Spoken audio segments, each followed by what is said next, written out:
আগের ভিডিওতে আপনাদের সবাইকে জানিয়েছিলাম ক্যালেন্ডারে যেদিন ছিল দশমী, এবছর আমার পুজো শুরু হয় সেই দিন থেকে। আমি পম্পা আর আমার এই পরিবারের সকল বন্ধুদেরকে জানাই শুভ বিজয়ের অনেক শুভেচ্ছা, বড়দের প্রণাম এবং ছোটদের অনেক ভালোবাসা। রাত তখন প্রায় 2টো, গেলাম হচ্ছে ত্রিধারার ঠাকুর দেখতে কর্তার সঙ্গে। প্রচণ্ড ভিড় ছিল, দেখে বুঝতেই পারছো। হ্যাঁ, সব কিছুই দেখলাম, কিন্তু জানো তো একটা জিনিস মিস করলাম।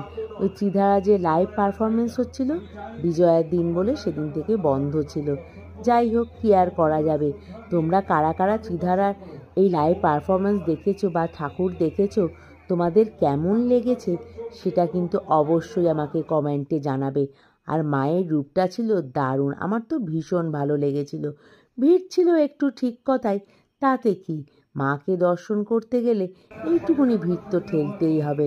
তাও আবার দশমীর দিনকে এরকম ভিড়, ওটা স্বাভাবিক, অস্বাভাবিক কিছু না, তাই না?